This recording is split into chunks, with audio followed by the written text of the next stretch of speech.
Oi, tá começando o Carreiras e Afins, o programa do Money Times sobre mercado de trabalho. Hoje a gente vai conversar com a Amanda Abreu, sócia fundadora do Indique uma Preta, uma consultoria que conecta o mercado de trabalho a pessoas negras. Amanda, obrigado por topar falar com a gente. Obrigada a vocês pelo convite. Legal. Eu queria começar por essa parte de conectar as pessoas negras ao mercado de trabalho. Do que a gente está falando? Por que precisa dessa conexão que pessoas brancas não precisariam? Acho que primeiro a gente precisa falar um pouquinho do contexto do nosso país, né? Então, aconteceu a escravidão, 1500. E depois do processo de abolição, as pessoas negras não foram assistidas pelo Estado, assim, em relação à saúde, bem-estar, educação. Então, quando a gente fala de inserir a população negra em lugares para pensar, em lugares para que elas possam trabalhar, a gente está falando de um processo histórico do nosso país, um processo estrutural. As pessoas brancas, elas passam a vida inteira entendendo os códigos de mercado de trabalho e as pessoas negras não. Então, essa a importância, né? A gente precisa realmente assistir as pessoas negras ao mercado de trabalho no sentido que essa população fornece basicamente tudo para o Brasil hoje, né? Em relação à cultura, em relação ao pensamento, em relação à música, em relação a muitas coisas. Então, parte desse lugar, esse lugar estrutural do que aconteceu na história do nosso país. E hoje, as instituições, governo, empresas, enfim, as instituições que formam o nosso país, elas precisam pensar em ações práticas para inserir a população negra dentro do mercado de trabalho. Uhum. Eu queria pegar essa parte da praticidade e entender de quais barreiras a gente está falando na prática, que as pessoas vivenciam, e como que elas são superadas, assim, digamos assim, ou atenuadas, né? Em 2020, a gente lançou uma pesquisa chamada Potências Invisíveis e a Realidade Negra da Mulher. A realidade da mulher negra no mercado de trabalho. Nós fizemos essa pesquisa em colaboração com uma consultoria chamada Box 1824. É uma consultoria que pensa o futuro, enfim. E nessa pesquisa, a gente elencou essas barreiras que a população negra enfrenta ao tentar entrar no mercado de trabalho. Então, uma dessas barreiras é a formação e a qualificação. Então, as empresas, elas listam, por exemplo, né, os pré-requisitos para que uma pessoa entre naquela empresa, naquela vaga.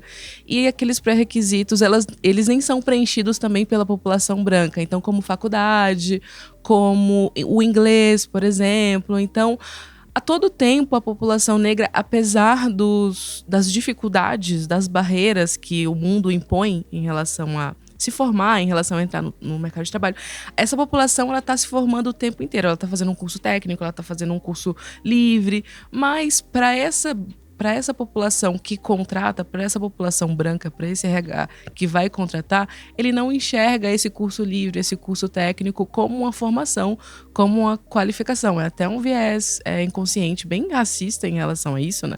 Então, quando a gente vai olhar para a formação de pessoas negras, por exemplo, a gente olha o curso técnico, então são poucos processos seletivos que abrem vagas para pessoas que têm curso técnico, por exemplo. Isso só está acontecendo agora. Então, uma das barreiras é essa formação e qualificação. Tem outra barreira também, que é a conexão e acesso, que a gente elencou na nossa pesquisa. Isso se dá muito pelo onde as pessoas acham essas vagas. Em que plataformas elas acham essas vagas. Como que eu vou me aplicar? Então, fala mais sobre isso, né? Onde as empresas comunicam essas oportunidades. Será que elas estão comunicando numa bolha restrita? Será que elas estão comunicando numa plataforma muito restrita que a população negra não tem acesso? Então, tem a formação e qualificação, tem a conexão e acesso e diversas outras barreiras que a gente encontra aí. Acho que também tem a questão de representatividade, de fato, né? De não existir pessoas dentro desses locais, desses espaços majoritariamente brancos, que sejam parecidos com a população negra. Então, tipo, para que eu vou entrar nesse lugar? Ou como que eu vou entrar nesse lugar? Se não tem alguém ali com quem eu vou me identificar, porque aí como que eu vou conversar? Como que eu vou falar? Como que eu vou expressar minhas ideias? Então, são essas barreiras, assim, algumas delas. Uhum. Agora, vocês hoje funcionam como uma consultoria, né? Mas vocês começaram como um grupo de Facebook, né? Começamos. Queria entender como é que foi esse início e como é que você transforma um grupo no Facebook em uma empresa. Sim, a gente, em 2016, a minha sócia, a minha hoje sócia, a Dani, ela é uma mulher negra também, de São José dos Campos. E ela, em 2016, tinha acabado de chegar em São Paulo. E eu também tinha chegado nessa época em São Paulo, porque eu morei muito tempo em Brasília. E aí eu me mudei pra cá em 2016, junto com a Dani também. Paralelamente, as nossas histórias acabaram se encontrando. E quando ela chegou aqui em 2016, ela começou a trabalhar em um lugar, em uma empresa, que era uma empresa que comunicava muito representatividade, mulheres negras na publicidade, mulheres negras no audiovisual, mulheres trans, enfim, corpos plurais. Essa empresa comunicava muito isso através da publicidade do que essa empresa fazia. E a Dani trabalhava nessa empresa, mas o que ela percebeu é que quem estava escrevendo essas ideias, quem estava escolhendo essas pessoas para aparecer na publicidade não eram pessoas negras nem pessoas plurais. Eram pessoas brancas e homens brancos em sua maioria também. Então ela percebeu que alguma coisa ali estava errada, do tipo, nossa, mas tá rolando uma representatividade aqui legal, mas aqui dentro só tem eu de mulher negra e alguma coisa não faz sentido. E aí ela, pensando nisso, assim, nessa situação, ela criou um grupo chamado Indique uma Preta para que ela conhecesse outras mulheres negras e para que ela pudesse, tipo, trocar em relação a emprego, em relação à saúde, em relação a diversos outros assuntos, mas especialmente emprego. E eu entrei nesse grupo. Eu entrei nesse grupo porque eu estava vivenciando a mesma coisa. Eu também entrei numa empresa que não tinha ninguém além de mim, que era uma pessoa negra, assim. E eu também ficava bastante transtornada com isso. Eu falei, nossa, mas eu preciso encontrar outras pessoas que também pensem a mesma coisa e tal. E aí eu entrei no grupo, Indique uma Preta, que a Dani criou. E lá eu percebi que eu e ela, a gente postava muita vaga. Tipo, olha essa vaga, vai, se inscreve e tudo mais. E as mulheres, elas ficavam assim, nossa, mas será que eu tenho mesmo essa qualificação? Será que é isso mesmo? Nossa, mas eu não sei, eu acho que eu tô com medo de mandar esse e-mail, eu não sei se eu vou me aplicar para essa vaga. E eu percebendo isso, eu convidei a Dani para que a gente pudesse conhecer essas mulheres, tipo, presencialmente. Eu falei, olha, a gente precisa conhecer essas mulheres presencialmente, porque esse grupo tá crescendo e tal. E aí, eu e ela, a gente inventou lá um workshop de pensar desenvolvimento de carreira. A gente chamou uma amiga nossa que topou falar sobre esse assunto e a gente convidou algumas mulheres lá do grupo. E aí, em uma dessas mulheres lá do grupo que foram nesse dia, a gente encontrou a nossa terceira sócia, que foi a Verônica. E depois eu, a Dani e a Verônica, a gente se tornou muito próxima e a gente acabou pensando muito nas estratégias para aquele grupo, não só online, mas de maneira presencial. E em 2019, a gente entrou em contato com o Meta, que na época era o Facebook, hoje é o Meta. E a gente entrou em contato com eles para falar, olha, queremos muito fazer um evento aí dentro de comunicação e tecnologia. A gente tem uma comunidade preta que precisa saber disso, que precisa se formar em relação a isso. Vocês topam, assim, tipo, faz sentido para vocês? E aí eles toparam. A gente fez esse evento lá no Meta, foi muito legal. Foi aqui no Itaim Bibi. Então, nós levamos 25 mulheres negras lá para ouvir, para escutar tudo isso. Então, foi um workshop mesmo grande. E a partir de 2019, a gente pensou que, de fato, tudo isso que a gente estava planejando para a comunidade preta, especialmente para as mulheres, poderia se tornar um serviço para essa comunidade, consequentemente, um serviço para o mercado de trabalho, que precisa conhecer essa população, mas não sabe como, não tem ferramentas. Enfim, foi a partir daí que surgiu a Indique uma Preta como consultoria. E nesse momento vocês se associaram a uma empresa, né? Vocês Foi. foram incubados, né? Nesse momento, eu, a Dani e a Verônica passamos por essa mesma empresa, que se chama Mutato, é uma empresa de publicidade. E vocês duas são de comunicação, né? Nós duas somos de publicidade, eu e a Verônica, e a Dani é RP. Então, todo mundo é de comunicação, e a gente trabalhou nessa empresa. O dono dessa empresa já estava muito pautado em entender e saber mais sobre temas de diversidade e inclusão, e ele resolveu nos incubar no sentido de fornecer esse apoio intelectual, porque nenhuma de nós Assim, eu não tinha nenhum objetivo de ser empreendedor ou ter uma empresa. Questão burocrática. Não, a questão burocrática também, mas uma questão também de entendimento sobre o que é o trabalho, desde que eu era pequena, assim. Então, minha família, eles são funcionários públicos, eles trabalham com saúde, eles são professores. São profissões, assim, operacionais, e são profissões em que essas pessoas sempre sonharam em ser CLT. E eu também. Mas e aí, quando surgiu essa ideia do tipo, nossa, acho que esse seu projeto pode virar uma empresa, assustou bastante a gente, mas a gente também nos sentimos asseguradas em relação a essa incubação de ter uma empresa maior, que estava investindo na gente, que estava capacitando a gente no sentido técnico também, do tipo, o que é um imposto, como que abre uma empresa, como você precifica os seus produtos. Então a gente aprendeu muito durante esse período e foi a Mutato que incubou a gente mesmo nesse sentido. Hoje vocês atuam com pessoas, né? Pessoas e empresas, né? Quer dizer, os dois são clientes de vocês. Como é que é essa atuação com as pessoas? O que vocês oferecem? Olha, para as pessoas, assim, em 2022 a gente passou por um processo de rebranding, porque a gente tem dois públicos, né, majoritários. A comunidade preta, não necessariamente só mulheres, mas todas as pessoas pretas e todas as suas interseccionalidades. E a gente atende também o mercado de trabalho, tipo RH, marketing, assessoria de imprensa, outras consultorias, enfim, o mercado como um todo. Então a gente tem dois públicos e pensando nisso a gente fatiou a nossa empresa em duas frentes. A Indique uma Preta, que cuida da comunidade negra, mas não só pensando em mulheres negras, mas também em tudo isso, né, em toda a população. E a Indique, que presta serviços para o mercado de trabalho, no sentido de conectar essa população que a gente está capacitando para esse mercado de trabalho que a gente presta serviço. Então, a Indique uma Preta cuida da comunidade através de oficinas, workshops. A gente tem uma agenda anual de workshops gratuitos que a gente dá para a comunidade preta. Então, finanças, saúde mental, comunicação, planejamento financeiro, enfim, um monte de coisa. E é isso, então a gente dividiu o nosso negócio em duas frentes. Indique uma Preta, Indique cuida do mercado de trabalho e Indique uma Preta cuida da população negra. E aí, em relação às empresas, vocês têm um portfólio bem amplo, assim, de marcas com as quais vocês atuam, né? De grandes empresas. E uma delas, assim, só para citar algumas, né? Google, Boticário, Itaú, Spotify, e com diferentes tipos de serviços, assim, né? E uma dessas empresas foi o Magazine Luiza, né? Vocês auxiliaram o Magazine Luiza na elaboração do trainee só para pessoas negras, né?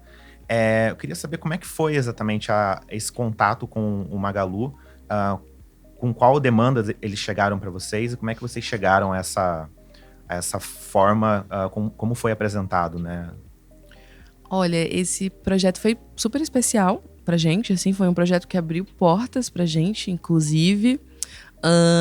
E o Magazine Luiza, né, o Magalu, já estava pensando nesse projeto. Eles têm uma consultoria de recrutamento e seleção que é a 99 Jobs na época, não sei se ainda é agora. Mas eles precisavam também de uma consultoria especializada em população negra que pensasse a comunicação. Então, entender o que eles iam comunicar naquela peça, se aquilo era interessante, se aquela frase tinha alguma problemática. Então a gente entrou nesse sentido de auxiliar toda a comunicação e como que a gente ia responder nas redes sociais e como que a gente ia justificar que é preciso um processo de trainee intencional para pessoas negras. Então a gente entrou dentro dessa estratégia, assim, não sendo a consultoria de recrutamento e seleção, mas sendo a consultoria de comunicação que vai realmente auxiliar essa empresa a comunicar com a população negra, que realmente precisa ter um cuidado, né, enfim. E foi um projeto super legal, acho que até hoje as pessoas lembram disso, e a gente também. Foi super especial pra gente ter feito, porque de fato abriu muitas portas pra gente. Então até hoje as pessoas falam disso. Foi em 2020, um ano muito emblemático, porque em 2020 aconteceu o assassinato do George Floyd e muitas coisas mudaram a partir daí, em relação à intencionalidade de processos seletivos para a comunidade negra, Então, infelizmente, um homem negro teve que morrer, nem no Brasil, mas nos Estados Unidos, para que a gente começasse a pensar com mais velocidade em relação a isso. E eu acho que é isso, assim. Acho que, em resumo, foi um projeto muito, muito legal, muito bacana, onde a gente conseguiu exercer o nosso olhar de comunicação e ter esse cuidado mesmo em como que essa empresa iria comunicar isso, como que a gente ia engajar as pessoas negras a esse processo seletivo, como que a gente ia comunicar a cultura dessa empresa, né? O que esses candidatos iam receber pós essa entrada dentro desse lugar. Então, foi basicamente isso. Uhum. E uma questão desse trainee é que teve uma reação muito agressiva, né, de parte das pessoas na internet. Isso já era esperado por vocês? E eu imagino que tenha também aí um posicionamento, né, uma postura para a empresa ter a partir do momento que tem esse tipo de reação, né? Quer dizer, não só era esperado para vocês, mas era esperado para a empresa também. Como é que acontece, né, esse processo de você, depois da divulgação, ter que lidar com esse tipo de reação, assim? Olha, assim, quando eu volto a pensar nesse assunto, me dá vontade de rir, porque foi assim, a gente tava muito feliz com esse projeto. A gente não esperava essa reação que aconteceu, assim, no sentido negativo da coisa, né? Que teve também bastante coisa, foi muito elogiado. Mas quando a gente vai olhar para comentários negativos e para reações de pessoas brancas, né? Do tipo, meu Deus, mas por quê? Vocês estão excluindo as pessoas brancas, racismo reverso, enfim. Então, quando a gente olha isso hoje, é engraçado, assim. E é engraçado e triste, assim, pensar que isso ainda acontece. E nem as minhas sócias, a gente estava esperando algo nesse tipo, mas de fato aconteceu. Então, quando a gente olha para isso, a gente vê realmente a necessidade e a urgência mesmo de quando as empresas pensarem nesses processos intencionais e exclusivos para pessoas negras, realmente precisa ter uma preparação mesmo de como que você vai comunicar isso, como que você vai responder esse tipo de comentário. Então, eu lembro que rolou muita coisa, né, do tipo, nossa, mas e as pessoas brancas? Mas vocês estão excluindo as pessoas brancas? Mas isso é preconceito. Teve muita coisa nesse sentido, assim, mas que a gente estava muito preparado também, no sentido de responder em relação a dados, em relação a leis, né? A gente estava muito assistido, assim, em relação a informações, assim. Mas para mim, eu acho que para as minhas sócias foi uma surpresa. Enfim, a gente tá em 2022, né? Quando a gente ouve uma pessoa falando de racismo reverso, ou então, nossa, eu sofri preconceito porque eu sou branco. Pra mim é uma coisa cômica, tipo, é quase inacreditável, mas aconteceu, assim, que bom que a gente estava preparada nesse sentido, e a empresa também, eles estavam também preparados, uma assessoria de imprensa incrível, assim, então... Porque se você não tem uma empresa devidamente preparada, tem um risco da empresa dar pra trás, né? Tem um risco de tudo dar errado, né? De todo aquele projeto que tem uma trajetória do começo ao fim, e a gente não sabe como que é a internet, né? A gente vai colocar uma coisa lá, mas você não sabe o que as pessoas vão falar. Então, que bom que estava todo mundo preparado, que bom que tinha uma consultoria especializada nisso, que bom que tinha a consultoria deles de recrutamento e seleção, que bom que eles tinham uma assessoria de imprensa muito bem preparada em relação à crise, né? Então, isso foi bem importante, assim. Eu acho que é isso, assim. Acho que a dica também que eu dou para empresas que pensam em fazer esse tipo de processo é pensar mesmo numa trajetória mesmo desse projeto, do tipo, comunicação, como é que vai ser, assessoria de imprensa, como que eu vou responder às pessoas caso esse tipo de pergunta aconteça. Enfim, eu acho que é isso. E essa reação também, ela também foi muito pautada na questão da novidade, digamos assim, né? Por que a gente não tem tantas empresas, assim, tem grandes empresas no Brasil, grandes empresas na Bolsa, né, que tem recursos para fazer esse tipo de política afirmativa, assim. Por que as empresas não investem... Não sei se você teria uma resposta para isso, investem recursos para isso. Porque tem estudos, né, que falam a respeito da diversidade e tal. Até se você puder comentar um pouco sobre essa questão, que no final das contas, para a empresa, a última linha é sempre a do lucro, né? E quando a gente fala de diversidade, também a gente está falando do impacto nessa linha, né? Olha, eu acho que é o desconhecimento. Apesar de ter os dados aí, né, que falam que times diversos, times plurais, eles vão impactar na receita, né, da empresa. Eu acho que é o desconhecimento mais voluntário, sabe? Não, acho que assim, eu não quero conhecer isso, eu não quero saber disso.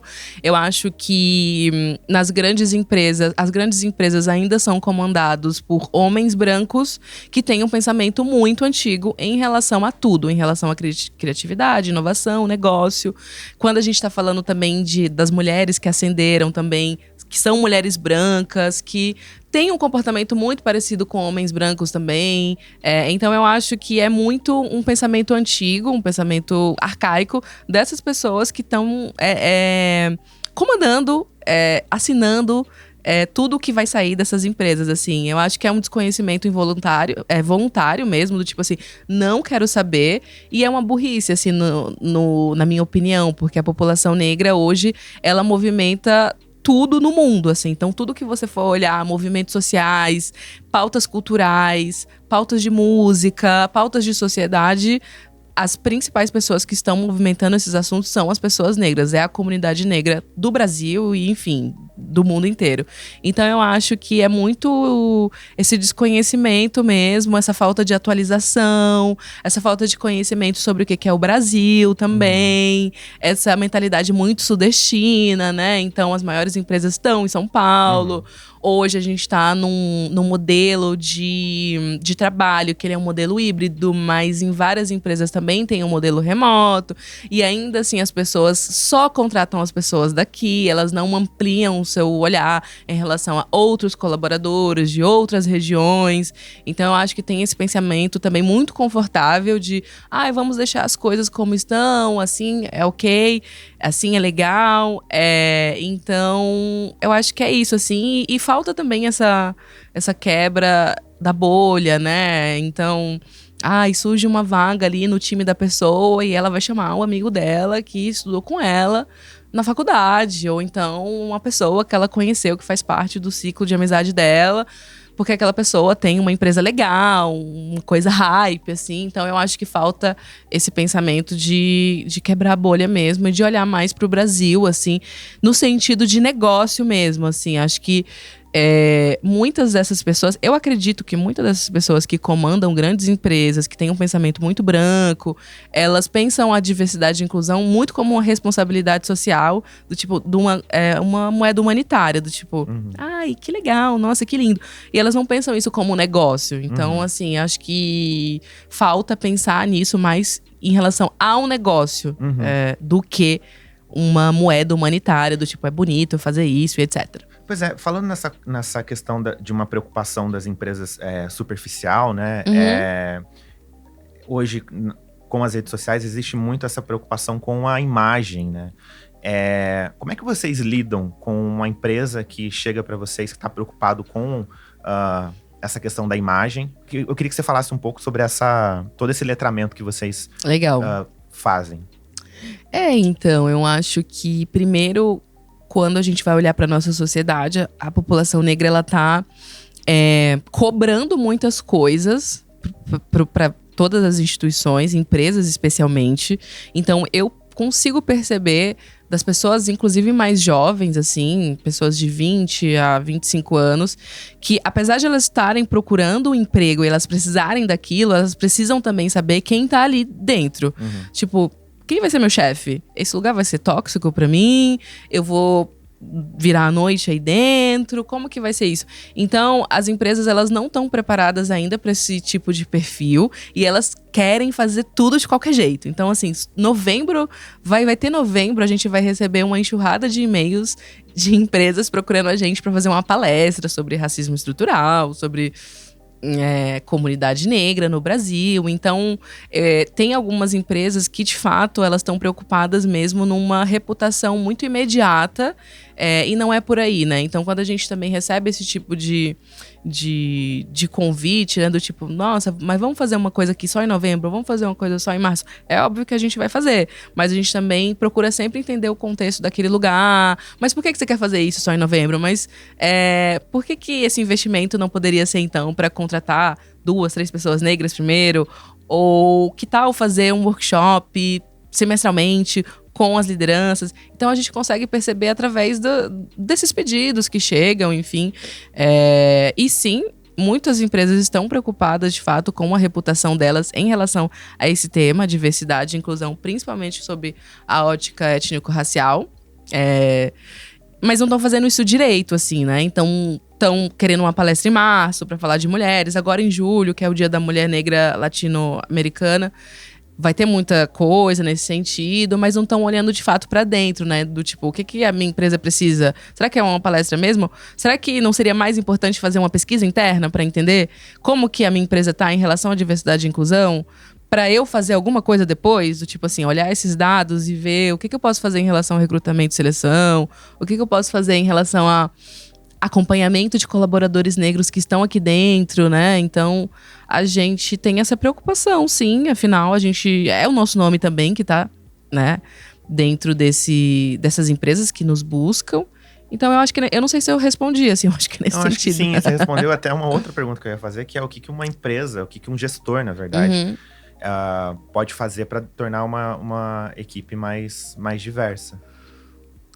Nossa, essa pergunta é bem difícil. Eu acho que sim, são muitas ações, né, na verdade. Eu acho que primeiro esse gestor, ele tem que procurar se informar e se letrar. Tipo, parece uma besteira isso que eu tô falando, mas é verdade, assim. Eu vejo, às vezes, pessoas que não sabem de nada, assim, real. Não sabem coisas básicas, assim, do que aconteceram. Então, eu acho que se letrar... Informação do Brasil, assim. Tipo isso, assim. Tipo, a gente tá falando sobre coisas extremamente importantes nos dias atuais, pra no final eu receber uma dúvida assim, mas é preto ou é negro que eu falo? Então, assim, é uma dúvida genuína, mas assim, a gente tem que avançar mais, né, em relação a esses temas. Então, eu acho que falta letramento, porque a internet tá aí e tem muitas pessoas fazendo muita coisa legal em relação ao mercado de trabalho, a cultura, a música, enfim. Eu acho que falta letramento e buscar no Google mesmo, assim, as coisas. E também furar a bolha e entender e olhar pro lado e ver e perceber, nossa, mas será que a minha equipe não é formada só de pessoas que são a mesma coisa que eu? Então eu acho que é por aí, é estudar e também tentar furar essa bolha, procurar consultorias, importante, procurar consultorias especializadas nessas interseccionalidades, então em pessoas pretas, em pessoas LGBTQIA+, PCDs, eu acho que é mais nesse sentido. Se informando, assim, muito em relação ao negócio. Eu acho que gestores, eles se preocupam, eles colocam muito essa conta no RH. Essa conta, ela é do RH, do tipo, você que tem que pensar a diversidade, é você que tem que fazer. Mas não, afinal, o RH, ele tá ali pra fazer essa ponta, do tipo, contratar as pessoas e são as pessoas mais sensibilizadas, de fato, mas o gestor, ele tem também essa responsabilidade de construir todo esse trabalho. E as pessoas negras que estão nesse momento de entrar no mercado de trabalho e estão percebendo essas barreiras que a gente mencionou, tem algum caminho que você indicaria? Para as pessoas negras? Olha, eu acho que é bem difícil eu falar isso, porque a gente tá em 2023, mas eu percebo que o mercado mudou em relação ao tema trabalho, mas ainda é um caminho muito, assim, lento. Então, a gente ainda tem estruturas muito tóxicas, a gente tem empresas que as pessoas gritam, as pessoas pontuam bastante seus cargos hierárquicos. Então, tem um caminho bem árduo em relação a isso.